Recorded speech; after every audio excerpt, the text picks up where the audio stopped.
Go for the beers. Go for the cheers.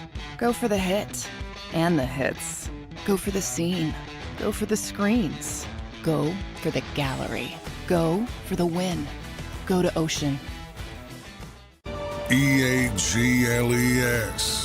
Eagles.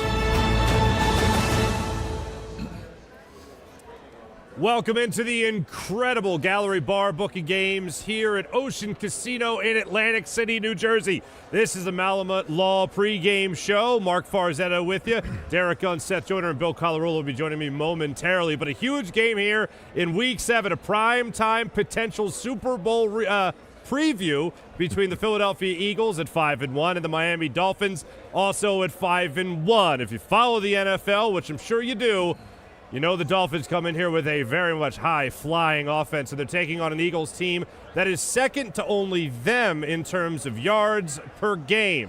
However, they're about 100 yards off the beat. The Philadelphia Eagles are taking on this Miami Dolphins team. I'll welcome in Seth Joyner, Derek Gunn, and, of course, from the newest show on JAKIB Media, the Sports Power Hour, the Philadelphia Sports Power Hour, and Legal Hands to the Face podcast, Bill Colarulo. Seth, I want to start with you, and it comes down to a bounce-back game here for the Philadelphia Eagles. This is obviously not an easy one, and after you drop one to the New York Jets, of course, you want to make sure you come out with some sort of statement game. It's going to be hard, though, against a team like the Dolphins to make that statement. First question I have for you is, in the locker room this week, what was going on with the Philadelphia Eagles amongst the players in order to make sure they pulled focus and were ready for this matchup tonight? Well, I think it began after the game was over. Nick Sirianni didn't address the team.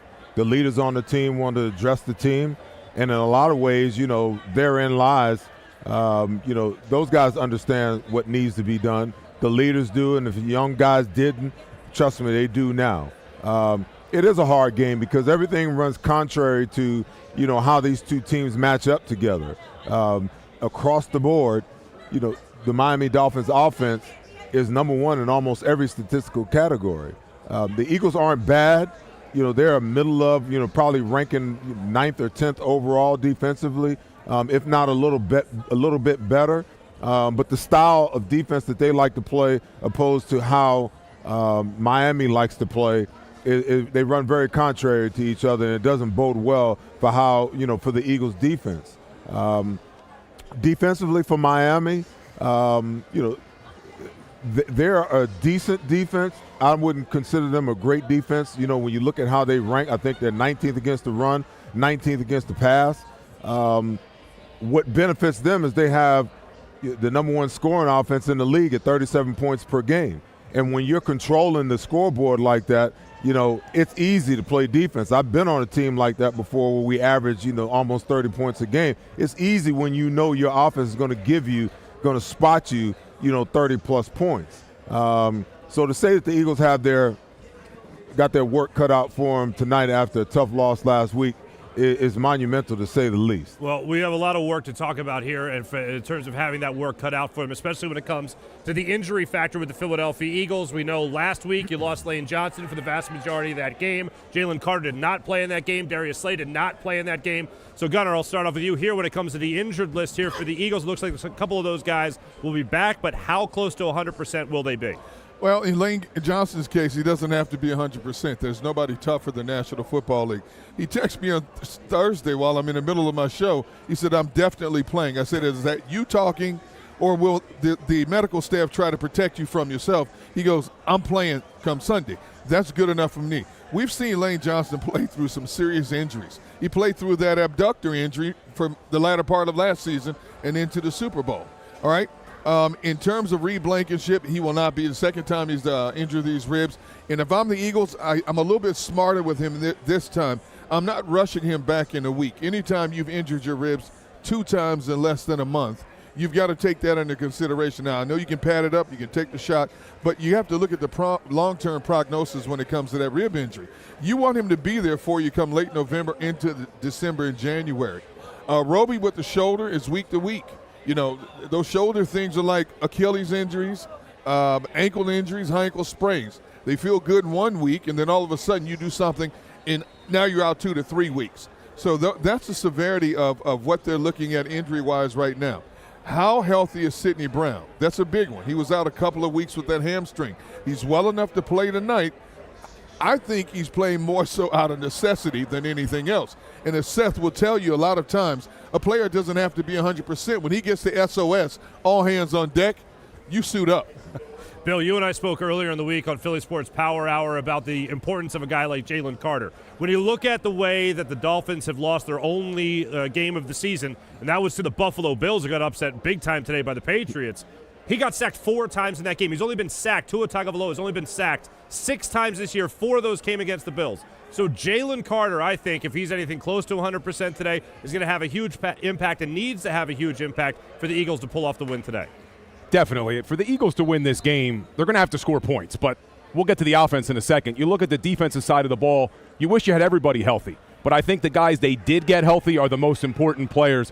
If the Philadelphia Eagles defensive line can create interior pressure on Tua, that can go a long way to disrupt that offense. And we know not only can they throw the ball, they're very good at running the football. So the fact that they have Jalen Carter healthy, Fletcher Cox is back now 2 weeks removed from that epidural injection, that's who they need to win this football game. Would have loved if Reed Blankenship was back there, but they also got Darius Slay back, which is another huge element to this defense. So would have liked everyone, but I think they got the important pieces back for Sunday night. I think one of the big things now for a lot of Eagles fans out there is the fact that you have had 2 huge question marks going into this season. One question mark's name was Sean Desai.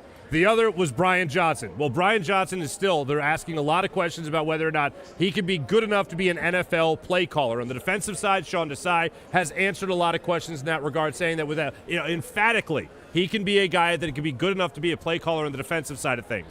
So when it comes to Brian Johnson, Seth, I'll ask you, how do you utilize the new talent you have here? Not just maybe healthy guys, Quez Watkins not being able to play, obviously, but now bringing in Julio Jones. How do you start to integrate that into your offense? I would defend Brian Johnson because I think that Brian Johnson, I don't think the play calling has been the problem. You can't turn the football over 4 times. The play caller didn't call that. You know what I'm saying? I just think that they got so far away from who they are last week. And that's what really got them in trouble. I went back and I ran the numbers because I was kind of off. I want to apologize to John Ritchie on WIP. On Monday morning, I gave him a number that was incorrect as far as, how many times they ran the ball. But in that first drive, they had 19 called plays. They had, I believe, 14 called running back pass plays. 2 quarterback runs and 2 running back runs and 3 quarterback runs. And the way that the NFL meets these runs out, the fact that Jalen Hurts scrambled was deemed to be, a run. It wasn't necessarily a pass play, but in theory, he tried to throw the ball damn near, 16 times in that drive. Then I went back and I looked at all the other numbers. The Eagles called now, okay? They called 51 pass plays, 51 against 18 called run plays, and 4 of those run plays went to Jalen Hurts, okay? You can't operate like that, And Nick Sirianni's excuse was when he was pressed about it, well, we feel like, the short passing game to the running back is an extension of the run game. Well, I can live with that on the first drive because, you kind of fed DeAndre Swift the ball a little bit more in the first drive than anything else. I can live with that. But after you got past the first drive, you stop throwing the ball to the back out the backfield. You stop throwing swing routes and things like that. So that doesn't fly with me. That's your mode of operation. And for you to say, oh, well, I wasn't sure that those, I wasn't sure that the numbers kind of matched up like that. Well, come on. You got an analytics department. You got a plethora of coaches up in the coaching booth and guys down, and everybody's charting. You mean to tell me you don't know that you're that far out of whack and out of balance against the 29th ranked team? Now do that today, okay, and we're all going to be sitting up here for 2 hours in the wee hours of the morning with a long look on our face, trying to come up with an answer for what the hell went wrong, because you cannot play the Miami Dolphins this way today. You don't get in a shootout with them. You come out and you run the football. They rank 19th against the run. Run the damn football and be balanced in what you do. If you don't do that, and I just, D-Gun, in post-game last week, we gave Mike Missinelli a whole bunch of – but when I went home last Sunday night and I started just thinking about the game, I couldn't fall asleep till about 3 o'clock in the morning. I got more and more pissed off about how they lost that game and the fact that they lost to the Jets. And it just made no sense because time after time after time, it wasn't necessarily how bad the players played. It's the situations that the coaching staff put them in. Right. And to have an opportunity at the end of the game to win on 3rd and 9, you don't throw that ball. No, you don't. You run the ball, you punt it, you let your defense do what it does. Somebody said this week, well, they didn't pay him, all that money to allow the defense to win the game. Well, read the room. Your quarterback was having a bad day. Right. You don't compound a bad day with another, at the end when you got a chance to win after you've turned it over 3 times. Don't do that. Just look at the fact that what your defense has done. And yeah, I'm still a little chapped about last week, and it's carrying over into this week because this is a big game for them. If they come out and make the coaching mistakes that they made last week again, this can get real ugly in front of the entire nation on Sunday Night Football. Let me ask this question then, because you mentioned 2 names there. I was asking about Brian Johnson. You also talked about Nick Sirianni. Mm-hmm. You said that Nick Sirianni came out and talked about the extension of the run game is the screens, the passes out of the backfield, all that stuff. I've always hated that. That has always been a quarter in the machine of anger for me when I hear that comparison. Because if you want to make a run, if you want to have a run, call a run play. Just like we would talk about last year with all the RPOs. Oh, well, a lot of the runs are coming out of the RPO, but the option then is to pass. Well, if you're passing too much, call a run play. So do you look at Nick Sirianni more, or do you look at Brian Johnson, who also this week said the screen game or the passes out of the backfield are an extension of the run? At the end of the day, Brian Johnson was elevated to call the plays. But in reality, you'll hear Nick Sirianni say, we called the plays together. We work in concert together. Whose decision trumps who? Exactly. So at the end of the day, Nick Sirianni has the final say on what they're going to run all the time and how many times they're running the ball and how many times they're passing the ball. Okay? So we can talk about Brian Johnson, but if Nick is the one that's really making the last decision, if he's got the decision that trumps everything, then a certain amount of this has to go on him. It's not just Brian Johnson. And I'm not trying to defend Brian Johnson. I'm just going by, what the head coach says, how they operate. It's interesting that you say that because, Bill, if there's one thing I learned about this team since the Jets lost. Now, in the game, we learned a lot about the Philadelphia Eagles. But in the week after, listening to the press conference, listening to a guy like Nick Sirianni and Brian Johnson, listening to Jalen Hurts, I know that it's Brian Johnson mostly calling the plays, but Nick Sirianni is involved in this far beyond the game plan and far beyond the deciding whether or not to go for it on a 4th and short. Yeah, Nick Sirianni's the head coach. He makes the final decisions for this team. When I was talking this week about who should share the blame, I thought it was a 50-50 between Johnson and Sirianni because Sirianni's not blind. He saw that the running backs weren't getting carries in this game. And Seth said the running backs had 14 carries in that game. They had 10 before the second-to-last drive where they were attempting to run out the clock a little bit. They gave their running backs 4 carries on that drive. That's 10 damn carries through almost 4 quarters of football against a 29th-ranked defense. And on my show earlier in the week, I looked back at the teams that the Jets had lost to. Every team the Jets lost to ran the ball over 35 times a game. In the 3 wins the Jets had, the teams only ran the ball 22 times, and the Eagles came out and did the exact same thing. Bill, that was some good stuff. I saw that. Yeah. See, I think those numbers in some ways are a bit misleading because I think that Jets defense is overworked because of an inept offense. The Jets offense has a lot of 3-and-outs. What happens? Defense is back on the field. You look at the discrepancy in the number of plays between the offense and the defense.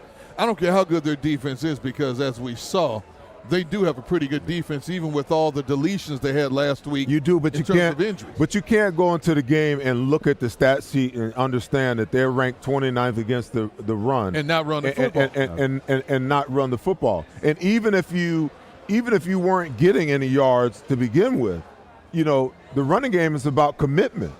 you committed when the passing game wasn't working to 48 and 40 carries. Right. Now all of a sudden you're playing against one of the worst run defenses in the National Football League, and you have no commitment because you ran it twice in the first series and got 0 yards. You can't do that.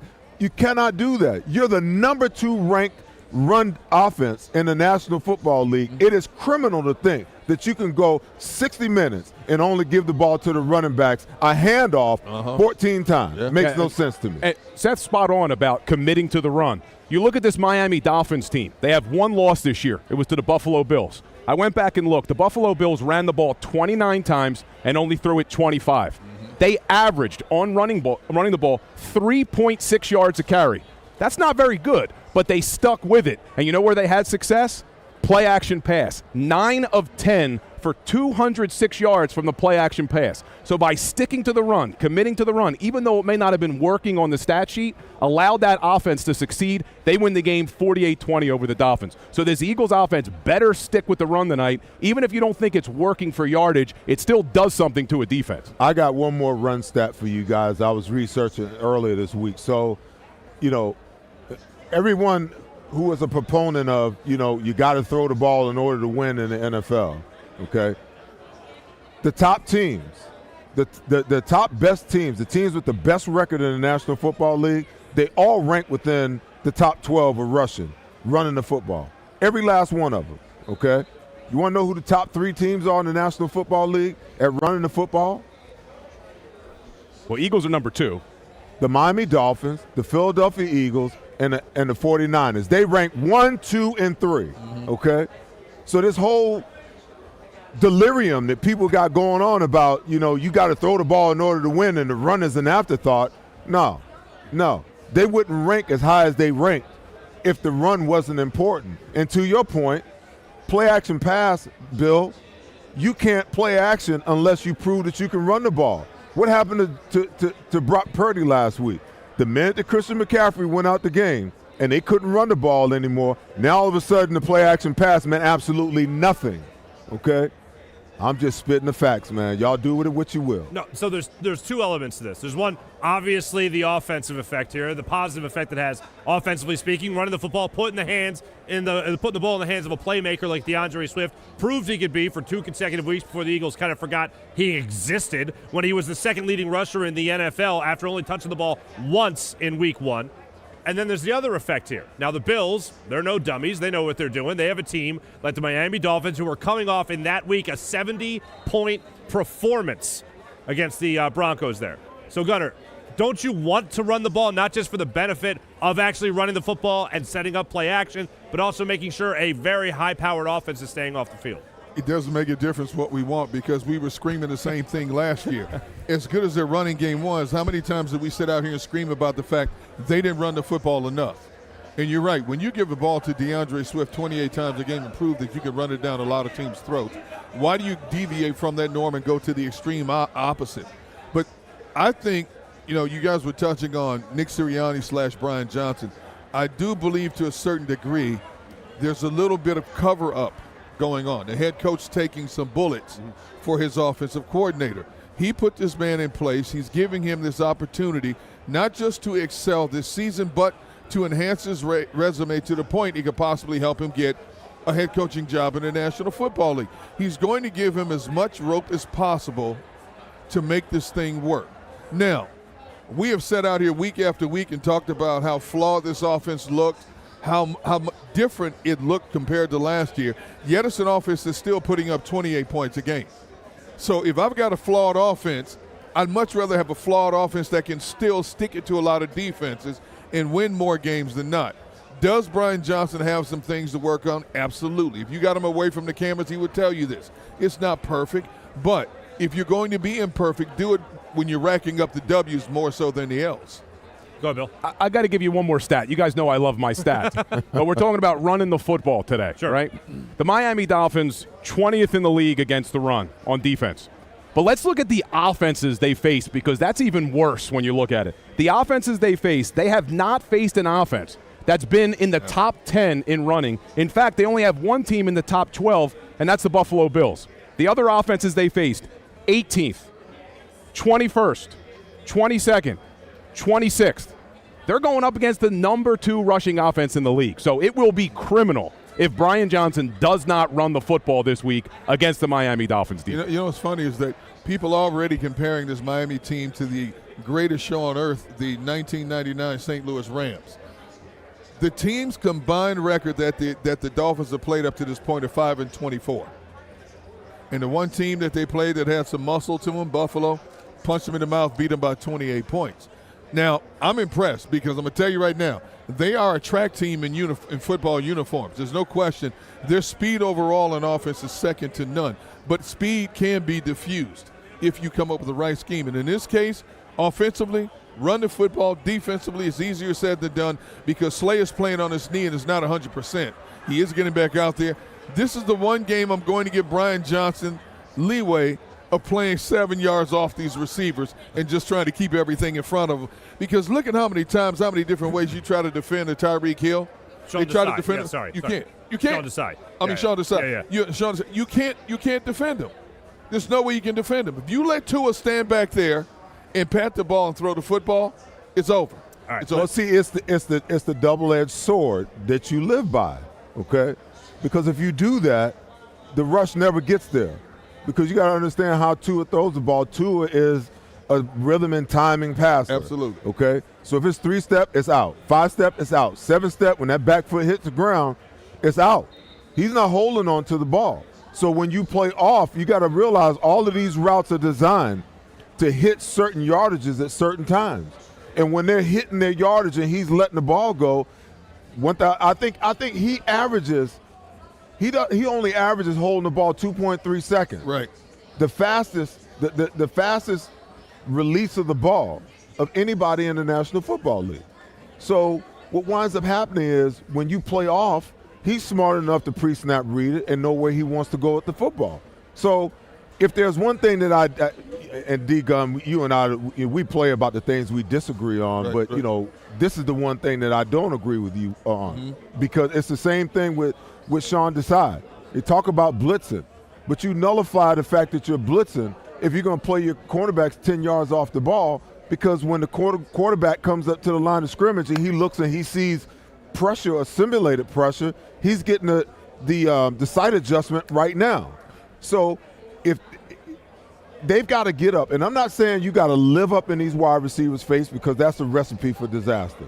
But what I'm saying is you can't play off of them all day long. No, at some point in time, you got to get up and you got to challenge them with help over the top, whether you rotate the two-man, man too high with two high safeties, or you got to play it one way or the other. There's going to come points and times in this game where you're going to have to challenge them. And the thing is, you can't get up like James Bradbury did last week. Get up on the guy, you up in his face, and then you turn and you open the gate and you let him run by. If you're going to get up on him, put your hands on him. You know, the rules have changed. We used to just beat the wide receivers up and beat the tight ends and the running backs up anywhere all over the field. But you got one shot at them. That one shot, you have to take it.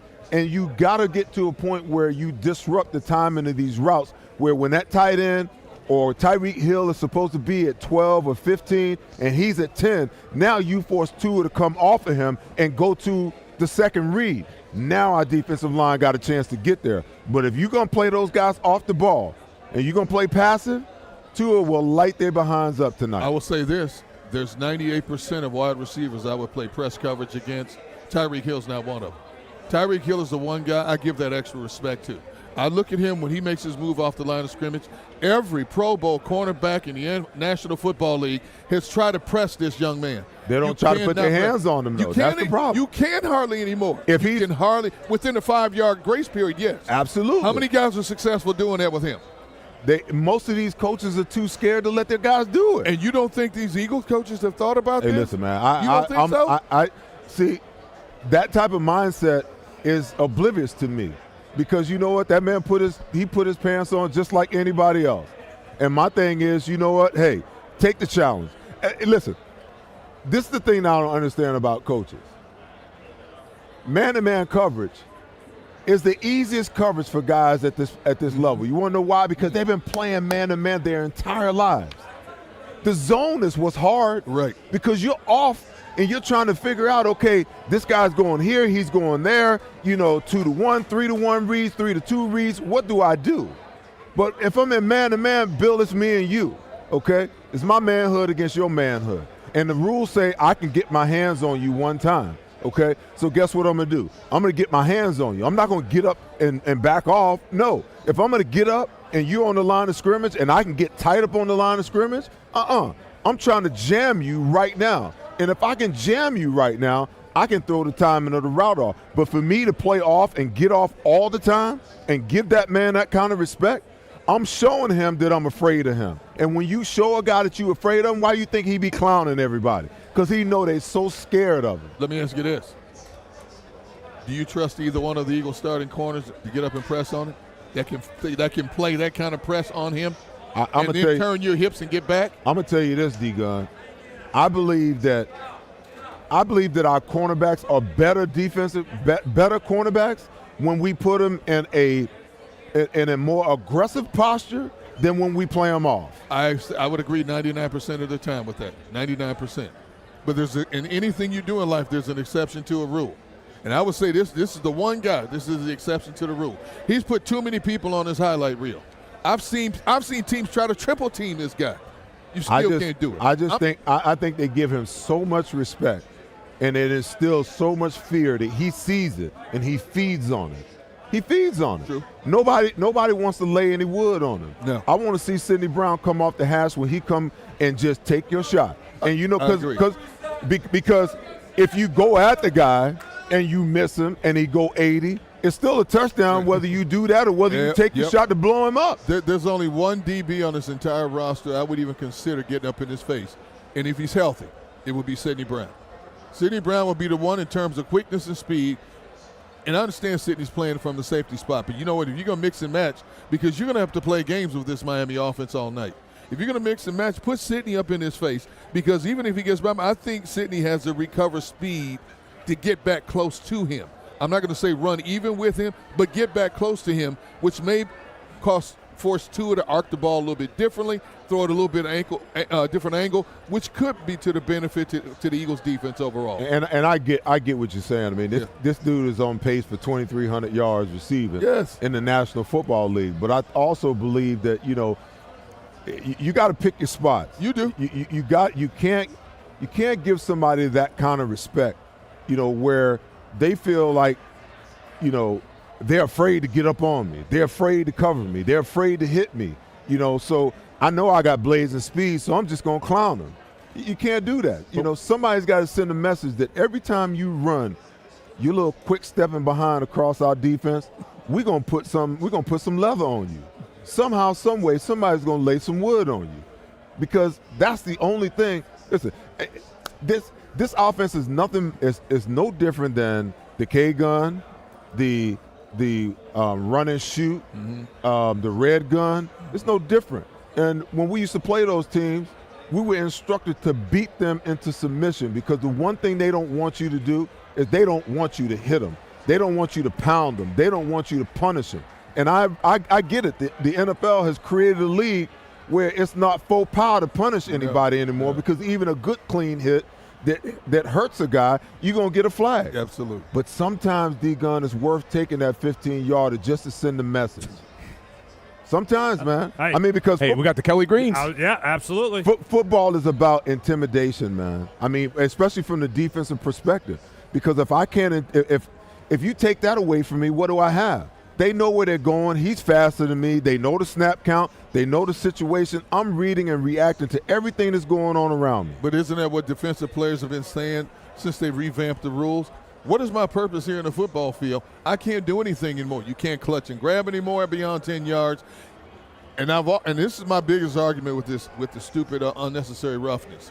When a defensive player makes a commitment running full bore that he's going to hit a strike zone, when that ball carrier adjusts himself, ducks his head, ducks his shoulder, and runs, they need to reevaluate that, because 9 times out of 10 they're giving it to the offensive ball carrier. And you see defensive players get up like, what the heck am I supposed to do?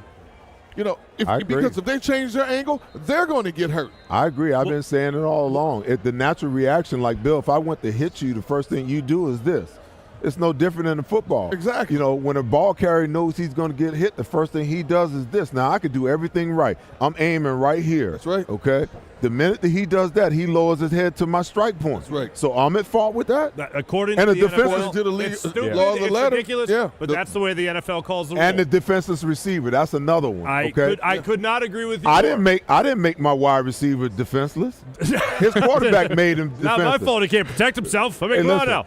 No, you're absolutely right. We'll he- continue to dissect this, of course, especially, Bill, as you said, with the Kelly Green coming back, and that's going to be out there on the field tonight. I know a lot of people are going to be feeling nostalgic. We'll ask Seth Joyner his fond memories of wearing that Kelly Green. You see the shot right next to him. Of course, we'll get to that. And also, as far as feeling the defense, Seth, as you were talking about, then two things come to mind.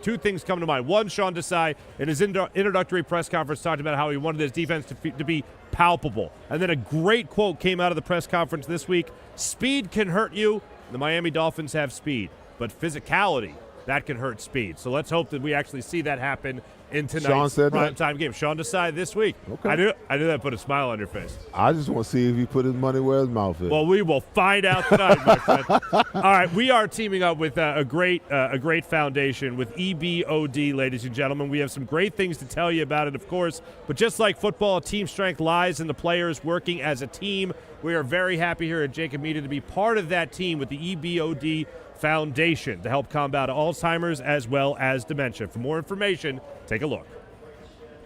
You can see this incredible foundation and what the work we'll be doing with it when you text Big Game for the Big Game sweepstakes. When you text the word SCORE to 833-202-9835. That's 833-202-9835 for the Big Game sweepstakes. You can follow our teams for Team Gunn, Team Seth, Team Farzi, and Team Miss. That's Mikey Miss, who is still in the lead, unfortunately, in all this. And you can find yourselves with tickets to the Big Game coming up in February. We'll be back in a minute. Go for the poles and the pools. Go for the oohs and the ahs. Go for the bubbles and the bubbly. Go for the story and the stories. Go for the win. Go to Ocean Casino Resort. Book your trip at theoceanac.com. Any professional sports coach will tell you there's no substitution for preparation. At Malamut & Associates, that is a tenet by which we live. We prepare from day one for victory. Anything less is not acceptable. We're here to show you a better way to spend your state income taxes and get the money to where it's needed to most to the thousands of qualified kids. What we like about Blocks is they really know where the need is. This program ensures that their dollars come 100% into these kids for their tuition assistance. If you are able, Blocks makes the EITC piece go very quickly and very smoothly. Turn your PA State tax liability into need-based scholarships and receive a 90% tax credit.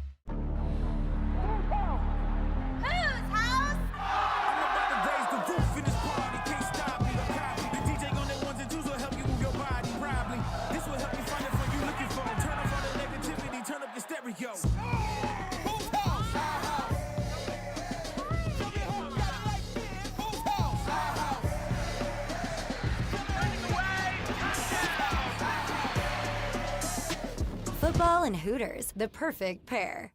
They're carving them up and good play calling along the way. First and goal at the 6.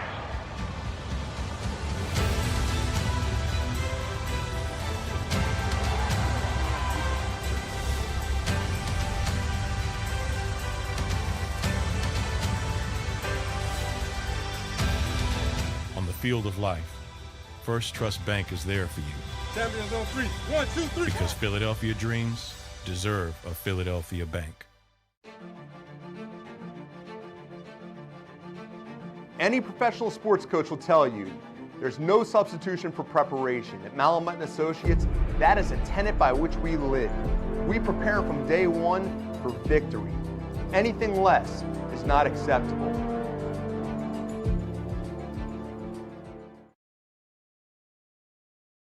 My name's Jason Lombardi. I'm an inspector at Dry Tech. At DryTech, we offer 3 major services, the first one being basement waterproofing. The second service we offer is foundation and structural repairs. And then the third service that we offer is mold remediation. If you feel you are having a waterproofing issue, give DryTech a call or check us out online.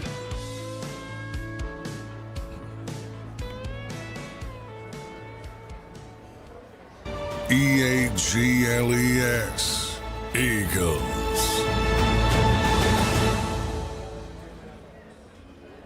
Welcome back to the Malamut Law pregame show here from Ocean Casino's Gallery Bar, booking games. Marc Farzetta, Derek Gunn, Bill Colarulo, and Seth Joyner joining you today for the pregame festivities ahead of Eagles versus Dolphins. But let's go to Lincoln Financial Field right now.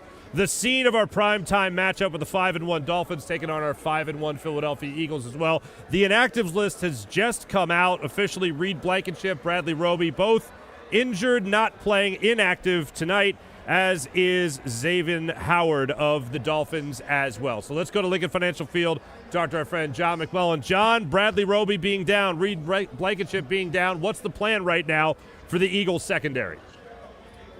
Yeah, it's obviously the biggest concern with not only Tua having such a big year, but Tyreek Hill having a monster year, putting up more yardage at this stage of the season than any other receiver in NFL history. So that part's going to be difficult from the Eagles. Obviously, you have to cobble it together. Not only is Reed Blankenship out, but also Justin Evans already on injured reserve. So both of your starting safeties are out of the game. Terrell Edmonds, Sidney Brown, Mekhi Gardner are going to have to cobble it together. And we know the slot issues that this team has had since, really all the way back in the preseason when they lost Zach McPherson, Avonte Maddox. They tried James Bradbury there. They tried Bradley Roby's now out with the pec injury. They tried Sidney Brown there, just about everybody. And now it's going to be our old friend Josiah Scott getting some time as well. So, look, this game's about the pass rush, and those guys got to get home. They got to hurry up to it. And I think a lot of people are going to, as they always do, talk about sacks. But to me, it's not about sacks because the Dolphins get the ball out of their hands quickly. Tua Tagovailoa does it better than anyone. But if you can speed him up, he's susceptible for throwing the occasional interception. And that's how you have to go about winning this game from that explosive Dolphins offense. Hey, John, the best way to diffuse that Dolphins offense is a steady dose of running. How shocked would you be if Brian Johnson and Nick Sirianni don't make a more concerted effort, keep the ball on the ground, keep the chains moving, keep their Dolphins offense on the bench? Well, I do think it'll be a more concerted effort than last week, D-Gun, mainly because, remember, the Jets were down their top 4 corners. Now Miami's down Xavier Howard. He's going to be inactive. So, and obviously Jalen Ramsey's been out so far this season. So they're not looking good at cornerback either. However, I know the Eagles think they have a big advantage with their offensive line against Miami's defensive front. That necessarily wasn't the case as much with the New York Jets, who are far more talented in the front seven. And certainly when Lane Johnson left the game, that kind of manifested itself. But Lane's going to be back, and the Eagles think they have a big advantage. So I do expect the running game to be better, more effective, and the Eagles to go to it more as well. John, this Eagles offense is in the top of the league in a lot of categories, but an area they've really struggled all year has been in the red zone. They were a little better last week, but you look at the Bills game against the Dolphins, they went 5 of 6 in the red zone. Eagles are going to have to put up points, and they're going to have to score touchdowns when they get there. Dolphins aren't very good in the red zone, 26 in the league. Do you think the Eagles can finally fix some of their red zone problems? And if so, what do you think they should be doing against this Dolphins defense? Well, the Eagles' red zone issues, they feel they've been self-inflicted, a lot of times not being effective on first and second down, maybe having a negative play, has put them in third and long situations, creating some issues. And anytime you're in third and long, it's interesting because the Eagles are really a run-heavy team in the red zone, and they were very effective last year, and a lot of that had to do with the quarterback run game and how many touchdowns Jalen Hurts had last year on the ground. Same has been the case this year, but it seems like teams are loading the box, daring the Eagles to run the football, to pass the football in the red zone. And the Eagles haven't been comfortable with that. And Nick Sirianni constantly says adapt, evolve, or perish. I think the Eagles are going to have to prove they can throw the football in the red zone. Maybe add Julio Jones, a third big body. You already have two big bodies in A.J. Brown, Dallas Goedert. Maybe that helps, but you got to be willing to throw the football to make people sort of lighten up on the run game. Then you can maybe get back to normal. I think, to me, the most interesting aspect of this game is Miami and how much they use motion, and the Eagles and how much they don't use motion. Basically, number 1 against number 32. And it proves you can be successful each way because the Dolphins have the top-ranked offense in the NFL. The Eagles are number 2. But the Eagles use a lot of tempo, a lot of empty sets, and that's why they don't use motion from 20 to 20. I think it would behoove them in the red zone to use it a little bit more. Maybe they get to that point, and we'll see if it starts tonight against the Dolphins, because you don't want to be settling for field goals against that Dolphins offense. Hey, John, you talked about the motion that Miami uses. And a lot of it, in my opinion, is really window dressing. They're trying to figure out whether you're in man or zone, but they do a lot of things to get defensive players' eyes looking where they shouldn't. As Sean Desai talk about the amount of motion and shifting and jet motion and, all this stuff that they do, and, how disciplined the linebackers and the safeties are going to have to be to keep their eyes on their keys and not necessarily worry about where the motion is coming from and what they're trying to do with it? Yeah, that's, Seth, that's the whole point of it. Eyewash, eye candy, whatever you want to call it, that's what it is. It's to test the discipline of the defense. And specifically with younger players, sometimes it gets them a little off kilter. And heck, with veteran players, that's what happened in the Super Bowl. The defensive backfield, which had communicated so well during the season, kind of lost it at bad times in the biggest game on the biggest stage. So that's sort of the whole point of Sean McVay, Mike McDaniel, anybody, Kyle Shanahan, who uses a lot of motion. It's to test the discipline of that defense. Conversely, and you have Vic Fangio on the other side, Sean Desai, his disciple. That's why they play defense the way they play defense. And I think more so today than even if Reed Blankenship was out there, if Avonte Maddox was healthy. You're going to see more zone than usual, plus Tyreek Hill, because everybody's scared to death of him, and rightfully so, I might add.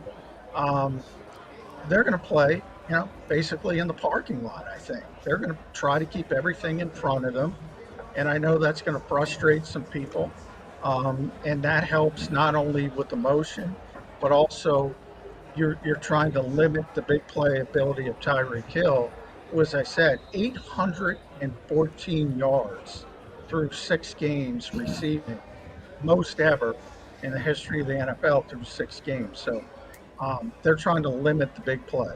John, I know it's warranted, the fear that you talk about Tyreek Hill instilling in defenses. But I'm just curious your thought. I think that sometimes defensive coordinators and players can be too respectful when it comes to him. Instead of getting up and challenging him, taking their shot and tackling, when the opportunity is there, instead of breaking down, not getting up in his face and, in press situations and getting their hands on him. There's no sense of getting up there if you're not going to put your hands on him. I just feel like, not all night, but I just think there's going to be some instances tonight where the Eagles cornerbacks are going to have to get up, because if you sit back against this offense and you play as much zone as everyone likes to play against them. I think that's one of the reasons why he hurts them so much, is that he has free access to go where he wants, to get where he wants to. And when he's running full speed and Tua hits him in stride, he's hard to deal with. Yeah, and I think, part of what makes Tyreek is typically when you have these explosive, tremendously fast guys. Remember, every NFL cornerback is fast, but Tyreek is I like to call him just ridiculously fast in a fast guy's league. And it's easy to say, get up on him and be physical with him. But where he's unique is typically when you have track guys who can run by everybody, like Devin Allen on the Eagles. I mean, he's an Olympic hurdler. Typically when you have guys like that, they're not that good at the other stuff. They're not that good at route running. They're not that good at tracking the football maybe down the field. Tyreek is such a well-rounded, great receiver. I've never seen it before, somebody that fast. And if you get up there and you miss the press, you're done. You're done. So that's part of the reason why everybody, there's no recovery speed against Tyreek Hill. So if you miss, and he's a good route runner, he's adept at getting off the line of scrimmage. If you miss that press, big play waiting to happen. And that's why people play cautious against him, which I get that can be frustrating to people, but this is a rare player. I hate the term generational player because I think it's overused, and I think it means what it says, once in a generation. This is a once in a generation player, and that's why people play him the way they do. John, I want to ask you about a guy, and just to set the tone here, I don't expect much from Julio Jones. I don't expect much. I expect a red zone target. I expect some third down targets right there. I'm certainly not expecting him to be an 1,800-yard receiver type of guy anymore. But what are the fair expectations the rest of the way forward with Julio Jones playing in this offense, with Jalen Hurts, and already two pretty good wide receivers there in A.J. Brown and Devontae Smith? Yeah, it's a good question, Mark. I mean, we'll see how healthy Devontae Smith is. Obviously, he's dealing with a hamstring all week, so he's not 100%. Maybe he'll be needed a little bit more if Devontae isn't at his usual level. But he's going to be on a pitch count. Nick admitted that, so he's going to probably play, maybe 20, 25 plays at the most. Is he an upgrade over Quez Watkins or Olamide Zaccheaus? Yes and no. Obviously, he's a better receiver, but I always say I think there's a science to roster building. It's not just putting together the best 5 receivers you can get. Otherwise, the Eagles could go out and sign Marquez Callaway. They worked out him, and he would be better than Olamide Zaccheaus or somebody, or Britton Covey. But you need guys to play roles. Britton Covey's a great punt returner. Nick Sirianni talked about Olamide Zaccheaus being the role player, being a guy who would be a part of his offense as long as Nick Sirianni is around. And he sort of went off unprompted about that. Where does Julio fit? I don't see the fit when A.J. Brown and Devontae Smith are out there. Remember, we've been through 6 games, guys, and each game it seems we're like, why can't they get the ball to AJ early in the season? Why can't they get the ball to Dallas Goedert? Why can't they get the ball to Devontae Smith when he had 1 catch? And now you're adding another Hall of Fame receiver, the so-called big name trap that Joe Banner used to call it. Here come the questions. Is Julio going to get the ball? There's only 1 football last time I checked. I'm not sure I see the fit, to be honest, guys. Hey, John, do you think Julio was brought in exclusively to help this team out with their red zone woes? I mean, they were at 46%. They were at 42% last week. Now it's up to 46%. And it has been shocking in a lot of ways that this team has been so inept in the red zone. Yeah, I mean, a lot of people said that because of the big body, but as I said, D-Gun, they already have 2 big bodies. So Right. I think it's been more of an unwillingness to throw those 50-50 balls, whether it's a fade or giving Dallas Goedert or giving A.J. Brown opportunities. And, there's been some bad luck as well. A.J. had a drop at one point. But, the irony is, in his prime, when Julio was arguably the best receiver in the NFL, you remember Atlantic got using him in the red zone. Yeah. And he's only had 10 touchdowns once in his career. So he's never been that dominant red zone receiver. So I've heard a bunch of people say that, but I think you already have his traits when it comes down to the red zone and more primary targets, and the Eagles just haven't used him. I think this is an indication of, maybe Howie said, I want this guy, and Nick's like, I don't know if it fits, but that's just my take on it. Yeah, John, we talked about the Eagles' defense needing to get pressure on Tua, but you look at this Dolphins defense, even though they've struggled in some areas, one thing they've done well is get after the quarterback, tied for number 3 in the NFL with 21 sacks. A lot of guys know the name Bradley Chubb, but they got a lot of guys along that line that can get after the quarterback. Andrew Van Ginkel, Zach Seiler, and Christian Wilkins from the defensive tackle position. Do you think this offensive line for the Philadelphia Eagles will be able to slow down the pressure from that Dolphins defense? Like I said, I think the Eagles are very comfortable that their offensive front's going to have the advantage this week. You're right, Van Ginkel's had a good season. I think Christian Wilkins is their best player overall on the front, and the Eagles keep running into these great interior players. It was Aaron Donald, and last week it was Quentin Williams. Now you have Christian Wilkins. I think he's the Dolphins' best defender. But, it's a luxury when you have Jason Kelce, Landon Dickerson. I think Sue Pettis held up better than people expect. And we all know, we should know, the strength of this Eagles offense when Lane Johnson and Jordan Mailata are out there is, they put them on islands and they forget about them.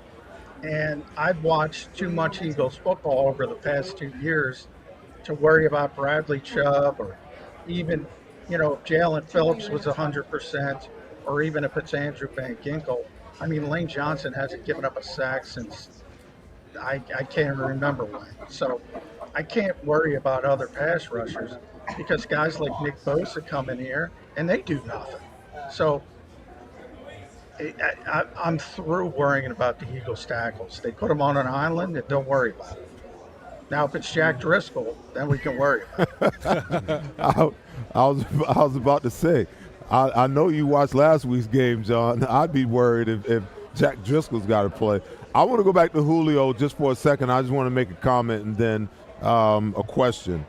I'm of the opinion that Julio is probably here more so for third down conversions. The Eagles this year, even though they rank first and third down conversions at 50%, it doesn't hurt to have that extra body that you have to defend, especially, when you're keying on AJ or you're trying to take away Dallas Goedert. Beyond that, I'm with you. I don't understand, the logic behind why you bring him in here other than that. The main point here, John, is I'm trying to figure out, I believe that, the Eagles have to run the football tonight, and I believe that they have to minimize, they got to figure out a way to minimize the possessions that you give Miami. I think if Miami gets to 10 possessions or more, it's going to become increasingly more difficult for the Eagles to win this game, almost impossible if you give them that many opportunities. This needs to be a 7-8 possession game at the most.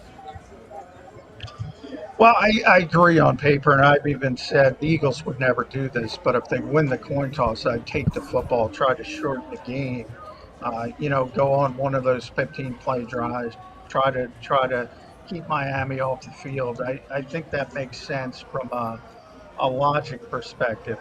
I will say to your third down point, the Eagles, as you mentioned, lead the league, but since week 5, they're converting 62.5% on third downs, which is astronomical. So, I don't know how much more you can do because that number's not even sustainable. to the Julio Jones point. But, the Dolphins, I think everyone looks at the raw numbers, and they're very impressive. 500 yards a game, 37 points a game. But, they played one team with over 500 record on the road, and they lost by 4 touchdowns.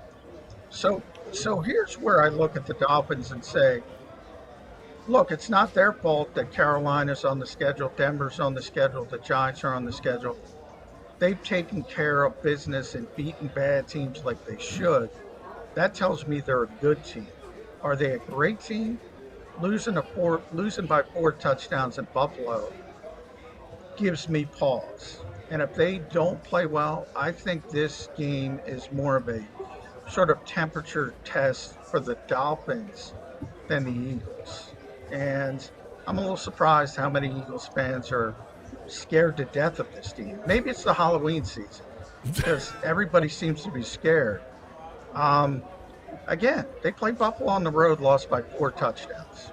So they're the team that needs to prove something, in my mind. Listen, I agree 100%, but I'm scared. I'm one of those people that's scared because I know the type of defense that the Eagles play. And if you're going to play a passive style defense against this offense, I believe that they can light you up. I just do. Because, we used to have a saying, no free access, where we get up and bump the wide receivers, running backs, tight ends at the line of scrimmage and try to figure out a way to throw the timing of routes off. What teams don't do now, because to your point, they're afraid that if they miss, that they give up the big play, they play off and they let these routes time up, exactly the way that they're drawn up. And when you got a good, smart quarterback that can flat out sling the ball and you got weapons all across the field, they can hurt you. So, when I look at the first 3 games, the Eagles gave up 300 yards passing a game, and I get it. They're beat up, they're banged up, they got all these new guys, and it's just been, a mass unit.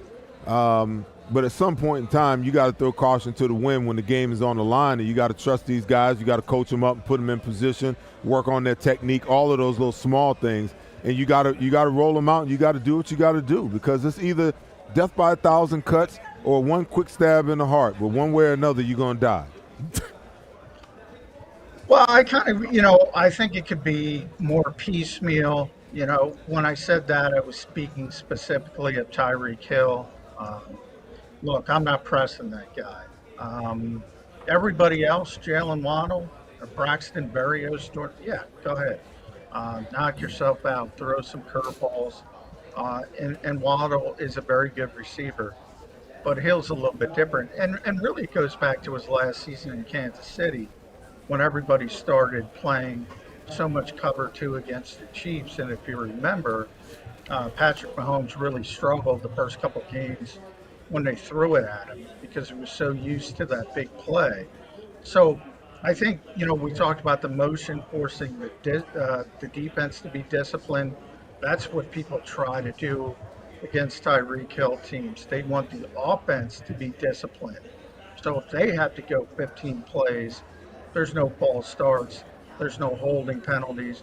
And, Connor Williams is out for the Dolphins. Those slow cuts, those that you're talking about, Seth, they could be derailed by the backup center getting a 10-yard holding penalty because he can't deal with Jalen Carter. So I think that's the mindset behind it, and I kind of agree with it, at least when it comes to Tyreek Hill. John, before we let you go, what is your prediction for Eagles-Dolphins tonight? I do, as I said, I think the Dolphins have more to prove than the Eagles. I think the Eagles are coming off, obviously, a very poor performance, so that gives them sort of motivation to bounce back. They don't lose 2 games in a row very often in this era with Nick Sirianni and Jalen Hurts. One of the toughest places to play, obviously, Lincoln Financial Field. I don't know if you heard, guys, but they're wearing Kelly Green jerseys. That's got everybody fired up. Yeah, I think the Eagles are going to win the game, and I think it's going to be lower scoring than people expect. I'm going 28-24-ish Eagles. 28-24 Eagles. Love that part of it. John, thanks so much for joining us. Appreciate you, man. Catch John, of course, right there on the incredible Birds 365 with Jody McDonald throughout the week, right here on the JAKIB Sports channel. Thanks, John. From what I understand, we're keeping it right at Lincoln Financial Field. We're going to go into the belly of the beast again, but this time with our presenting sponsor himself, Adam Malamut, joining us from Lincoln Financial Field here on the Malamut Law pregame show. All right, Adam, go ahead and set the scene for us, please. What do we got going on at Lincoln Financial Field? The lights look down. It looks like the party's already started.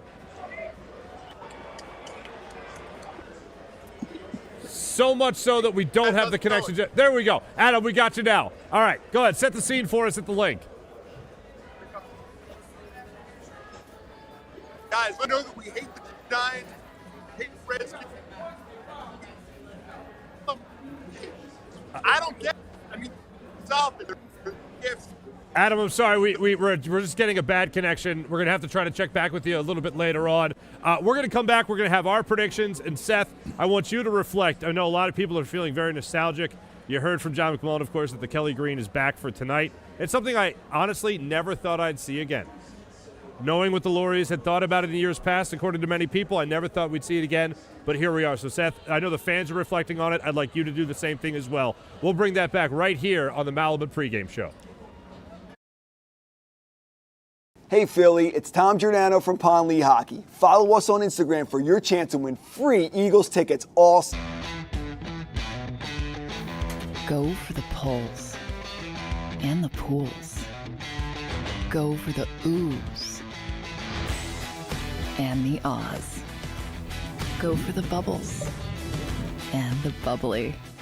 Go for the story and the stories. Go for the win. Go to Ocean Casino Resort. Book your trip at theoceanac.com.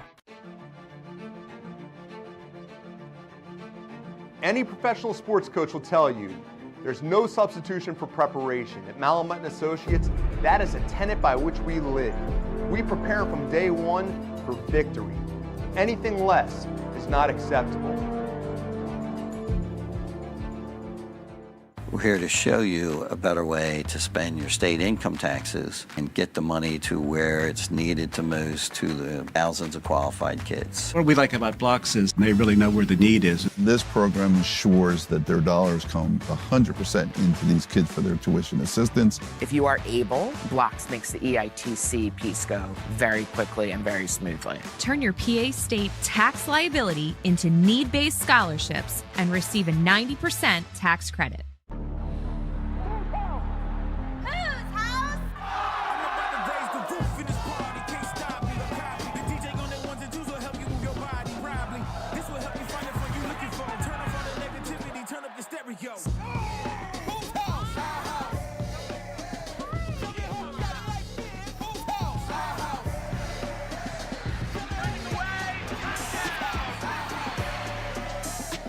Football and Hooters, the perfect pair. They're carving them up and good play calling along the way. First and goal at the 6.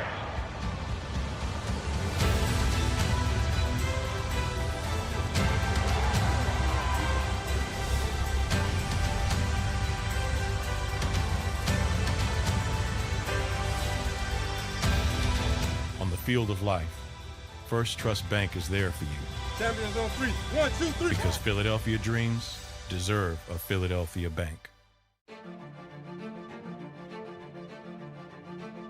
Any professional sports coach will tell you there's no substitution for preparation. At Malamut & Associates, that is a tenet by which we live.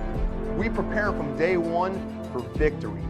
Anything less is not acceptable.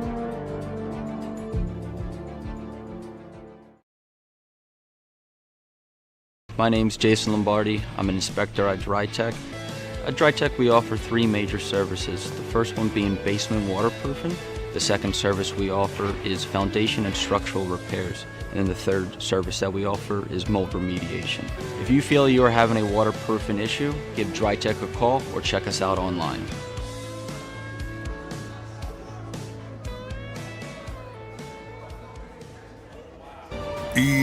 EAGLES. Eagles. Welcome back to the Malamut pregame show here at Ocean Casino's incredible gallery, bar, book, and games. We're going to try to check back with our friend Adam Malamut in just a second there at Lincoln Financial Field. But before we do, Seth, we have this picture of you next to your teammates. It's an incredible shot. It's a very famous shot. I've seen it 1,000 times. You must have seen it 1,000,000 times. When you look at that picture, you look at that Kelly Green, what jumps to mind for you? Oh, my gosh. You know, those are my brothers, man. My brothers for life, even though, you know, 2 of them are gone. Those are my brothers for life. And, you know, listen, that's the original Gang Green. That's just 5 of us. There's 6 others, 7 others, you know, that go along with that picture. Like I said, the original Gang Green, in my opinion, you know, the best defense that this city's ever seen, you know, to wear either Kelly or Midnight Green across the board as a collective unit. I'm glad and appreciative, you know, to Jeffrey Lurie for bringing it back. I think there's a lot of nostalgia behind that and a lot of fans, you know, that, you know, are happy to see the Kelly Green back at least twice a year. So I applaud them for that, and it just brings back great memories, man, when I see it. Mm-hmm. How would that defense take on Tua tonight? We'd all be playing for free. Because we knocked Tyreek Hill out. We dislocate Tua's left shoulder, and you know we see what the backups could do. That would be our modus operandi. I think that'd be the game plan. Absolutely, I love it. I love it. All right, let's go back to Lincoln Financial Field, try to check in with our friend Adam Malamut now to once again set the seed. Adam, how you doing, my man? Hey guys, it is awesome to see you. I'll tell you. I was starting to say earlier, and I know we had a bad connection. We hate Dallas, we hate New York, we hate Washington, but the amount of hate for the Dolphins here, it's electric. Look, it's a Sunday night game. People have been out here since 7, 8 o'clock in the morning. And, hey, Seth played here. Seth, you know what these Phillies fans are like. You know, we've got the Philadelphia Phillies players, the Philadelphia Union are in the playoffs. We have an Eagles game, prime time, Sunday night, only game right now. These guys, I'm going to be heading. Fair enough, Adam. Thank you again. We're starting to lose the signal again, but one of the things that has been phenomenal that I have seen on social media, Adam, I know you saw it too. Thanks for joining us. Is the Eagle is back at midfield. The spread-winged Eagle is at midfield again. And I got to tell you, this is where I was all week long. And, Bill, you and I talked about this earlier in the week on your show. But, man, I wanted to have so much fun this week, bringing the Kelly Green back. When we were first exposed to the Eagles, this was the color. As many of you experienced the same type of thing, this is the color that we grew up with. But, man, that Jets game took a lot of fun out of it because it became all business. I just wanted the Eagles to go out there and win. It didn't matter what color they're going to be wearing, but I knew as game time approached, I knew as we started to see pictures of the old school Kelly Green, as we started to see the old school Eagles logo, it would start to get me more and more excited. And Bill, that's where I'm at right now, man. I am ready to go for this game. I'm ready to watch Jalen Hurts make some kind of Randall Cunningham-esque play, almost like we saw last week in the Meadowlands when he was bouncing off tackles, and go out there and play a great game tonight. Yeah, obviously that Jets game was a downer, but sitting here looking at that picture, no joke. I mean, I grew up looking at that picture. To be sitting next to Seth Joyner on this set, this is mind-blowing right now, man. It really is. And to see the Kelly Green coming back, this is why the Philadelphia fans love that team so much. You hear Seth talking, and that's exactly how they played. I don't expect to see that much aggression from this defense tonight, but I think they'll be up for this game for sure, not only because Kelly Green, not only because it's a primetime game, but because of that Jets game last week. Let's see how they bounce back. Jalen Hurts hasn't lost back-to-back games since week 6 and 7 of 2021. You know the storylines revolving around Tua. We haven't talked about it. We'll probably get sick of hearing about it tonight on the broadcast. But you know there's a lot of things motivating this Philadelphia Eagles team. So we'll get into the predictions in a second. But Eagles are going to win tonight. I'm feeling pretty good right now about the Eagles. But I do want to ask about the Tua Tagovailoa connection in this game tonight. We can talk about mentality a lot with a guy like Jalen Hurts. And I said on last week's post-game show, after he threw that interception in the second-to-last possession for the Philadelphia Eagles, Gunner, I had never seen him look that dejected, that defeated while sitting there on the sidelines. Now there's a little extra added motivation to the storyline tonight, playing against a guy that we all know the history lesson here, so no need to give it, a guy that he was benched for in college during a championship game. How much, Gunner, if at all, do you think that is playing as motivation or playing in his mind at all for a guy like Jalen Hurts? I think throwing the interception last week weighs heavily on his mind. Playing against Tua does not enter the equation. Doesn't register. That was yesterday. This is now. Tua's making his money. He's making his money. Tua was the first-round pick. He was a second-round pick. They still have the utmost respect for each other. They're still friends. That decision wasn't made by either one of them. That was a coaching staff. And, of course, then Jalen went on to Oklahoma and had great success as well from there. That look you saw on Jalen's face last year was not a disheveled look. That was his way of looking ticked off. And I'm sure he played that image over in his mind over and over again. And he studied it on Monday, and he studied it on Tuesday and Wednesday.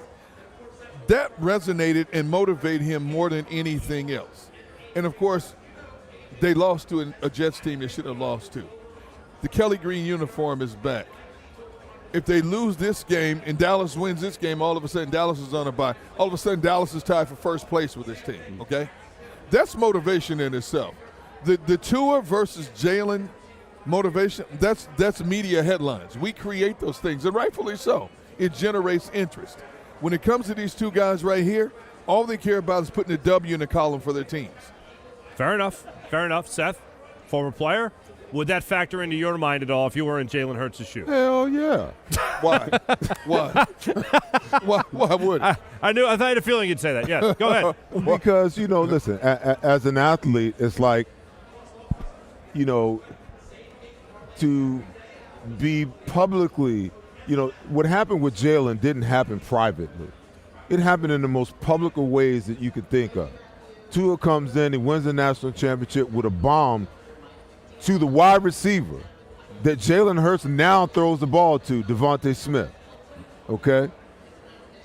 And it was determined by Jalen that, after his junior year, hey, if I'm going to play at the next level, I got to get out of here and go somewhere where I can showcase my skills. So he basically had to leave his home to go to a new proving ground. Now, he can't allow all of that old stuff, to cloud his judgment and cloud how he thinks tonight. But don't think for 1 second that somewhere in the back recesses of his mind, he doesn't want to go out and outperform Tua tonight and thumb his nose to Nick Saban and everybody else who believed that he couldn't be the guy that Tua, as a first-round top 5 pick, was picked to be. Because he's superseded what Tua's already done. He's gotten his team to the Super Bowl. Tua's still trying to get his there. But now when you go head-to-head and you're a competitor, yeah, you want to outplay. And Jalen's not going to say it. Tua's not going to allude to it. But if you don't think that deep down both of these guys want to outgun each other tonight, man, you crazy, man. They absolutely do. No, I'm not saying they don't, but the winning is more important than anything else. Because if they both win, they're still at the top of their divisions, especially for Miami. Buffalo got smoked today, got embarrassed. Miami goes up by 2 games now. I agree with you. I agree with you 100%. That's why I said in the front recesses of their mind, they're thinking about how do we get this win tonight. In the back recesses of their mind, when they were laying in the bed thinking last night, visualizing what plays were going to be, seeing themselves, because if you're a player that understands the importance of visualization, you play the game in your mind and in your mind's eye the night before the game, and you see yourself doing all these things that you want to do. You can't tell me that Jalen Hurts ain't sitting there, well, if he throw for 300, I'm going for 350, damn it. I promise you that's going on in the back recesses of his mind now. What do you think this is doing, though, for the Eagles' defense? Because they love Jalen Hurts. They love playing with Jalen Hurts. And they're going to hear the storylines, too. Do they want to shut down Tua with any extra incentive to make Jalen look better? Bill, they got enough to worry about. they got enough to worry about rather than trying to make Jalen look good. They got their hands are going to be full tonight. Their primary objective is to get that Dolphins offense off the field and put the ball back in the hands of their offense. And hopefully the offense can sustain enough drives and chew up enough clock that Miami's offense doesn't get back on the football field. First and foremost, that's what they have to be worried about. Yeah, got to get off the field on 3rd down. That's another thing Buffalo was able to do in that game. Got to get off the field on 3rd down. But listen, the Dolphins They rank 7th in third down conversions at 44%. You want to know why? They don't have to convert third down. Nope. Yeah. I mean, they go from first to first, second to first. They don't get in third down situations. They have 26 pass plays of 20 or plus yards through 6 games. 26 pass plays. All right, so that's obviously a huge part of today's game plan. But if you are officially going to try to combat as great as this offense can be for a team like the Miami Dolphins, how do you combat that offense? Is it a matter of running the ball more, make sure they don't have as many opportunities? Seth, you talked earlier about limiting the amount of possessions they actually have in this game. But when it comes down to it, how do you do it? Are you more aggressive? Are you blitzing more? Are you relying on your front 4, front 5 to try to get that pressure without heavy blitzes, without sending the house, quote unquote? How are you making sure you contain and limit the powerful and potent Miami Dolphins offense? First things first, they average 181 yards per game rushing. How insane does that sound? Okay, but it's not even a real number. And you say it, and I don't believe you, but I know it's true. Yeah, and the best running back is out tonight. Best running back is out, and they're the number 1, rushing team in the National Football League. So the first thing the Eagles got to do, they got to shut that down. They got to leave no doubt about it that hey, there's going to be no running tonight, not in Lincoln Financial Field. Then the next thing you got to look at doing is Sean Desai and Nick Sirianni both, because I guarantee you that Nick Sirianni is in the – he might not be making the decisions on the defensive side, but, there's some conversations because – there's a blueprint provided. Well, but he always says that, hey, my fingerprints are on everything, okay? If I'm watching film and I see every team that plays against Miami, their plan is the same. We're going to play off. We're going to play conservative. What we worried about them beating us deep with explosive passing, okay? The question I would ask to you, Miami ranks first in yards per game, 498 yards. They rank first in points per game, 37 points per game. First in rushing, 181 yards, and first in passing, 316. How's that working out? How is that game plan working out for the 6 teams that they've played so far? Okay? So then you have to ask yourself, is it not insanity to do the same thing over and over again and yet expect a different result? So that means you got to do something different, okay? That means you got to mix up your coverages. You got to take some chances. You got to try to figure out how can we speed Tua up? How can we take him off the first read and make him go to the second read, okay? If that means that we got to blitz sometimes and we got to get up in man coverage, then that's what we'll do. If that means that we got to jam the wide receivers at the line of scrimmage and take some chances at potentially missing, then that's what we got to do. But you can't come in with the same game plan that the 5 other teams that they've beat employed, and one of those teams got a 70 burger hung up on them, okay? You got to do something different. And in my opinion, that's how you got to do it. You got to mix it up. You got to give them different looks. You got to come with pressure. You got to ask your DBs to get up and be more aggressive in the face of every wide receiver and tight end on this roster tonight. That's the only way, in my opinion, they're going to win. All right, we're up against it, so we're going to get to our predictions right now. I'll take the first bite. I think it's going to be a 33-30 Eagles win today. I think it's going to be a high-scoring affair, but I do have the Eagles winning, bouncing back from last week's loss to the Jets. Bill, I'll go to you next. What are you seeing for this game tonight?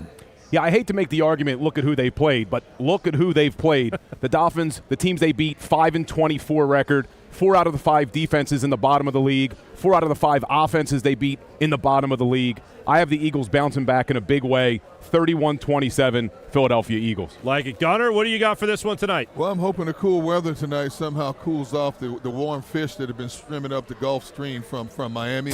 I don't think that's going to be the case. I don't trust the back end of this Eagles defense.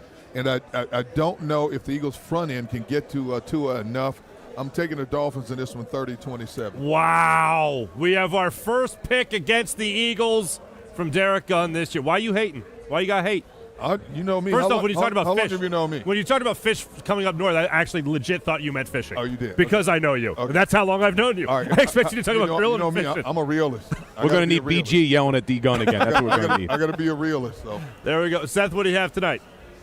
I can't do anything but keep it real. You guys know that's all I do. The Jets' loss worries me.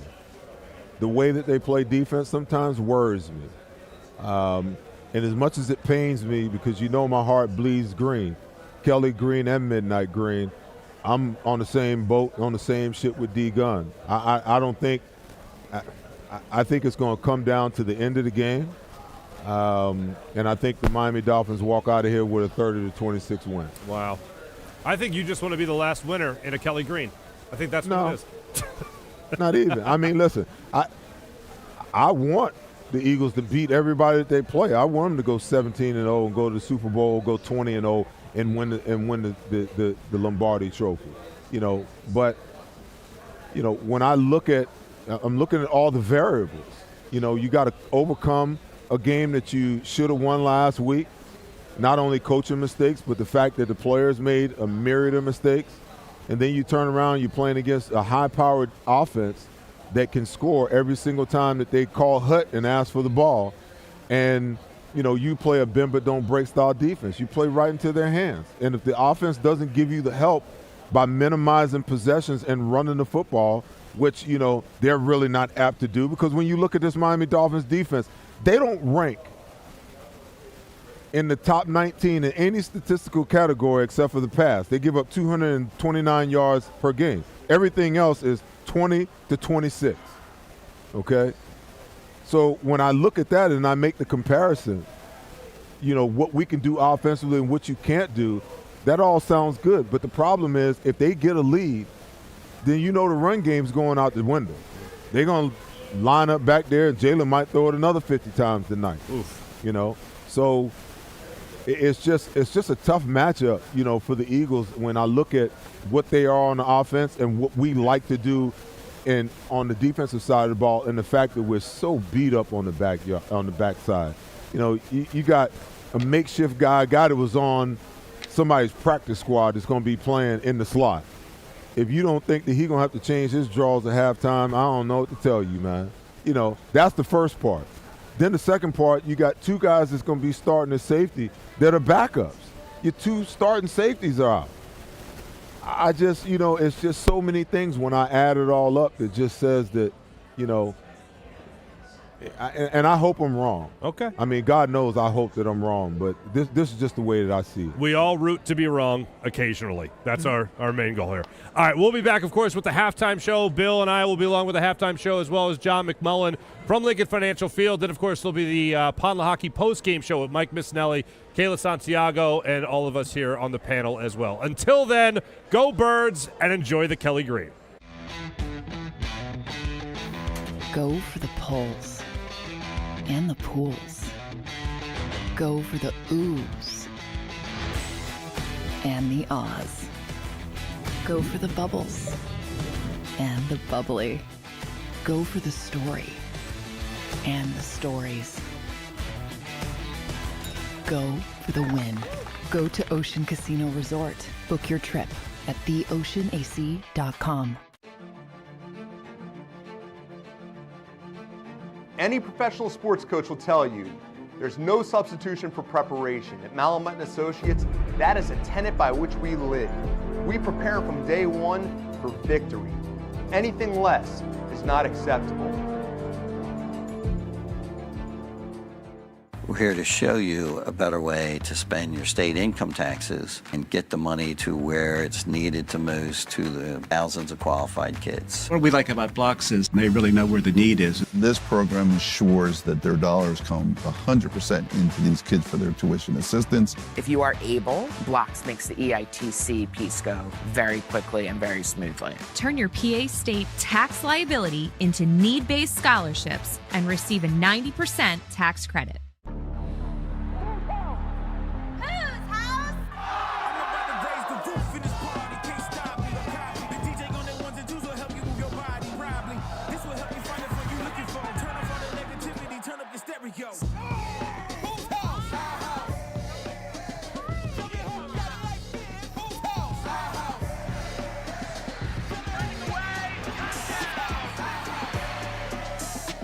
Football and Hooters, the perfect pair. They're carving them up and good play calling along the way. First and goal at the 6.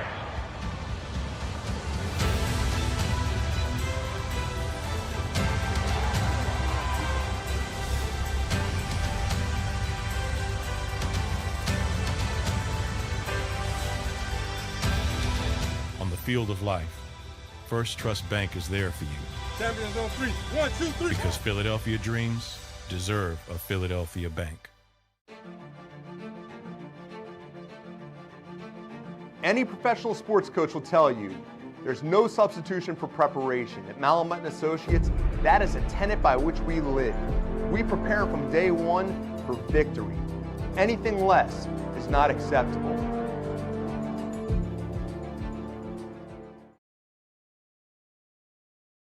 My name's Jason Lombardi. I'm an inspector at DryTech. At DryTech, we offer 3 major services. The first one being basement waterproofing.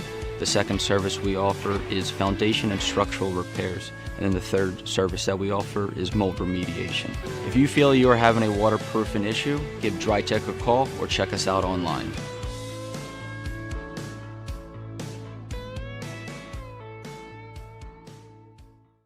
EAGLES. Eagles.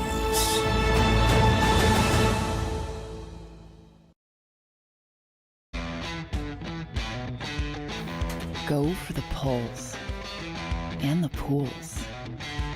Go for the oohs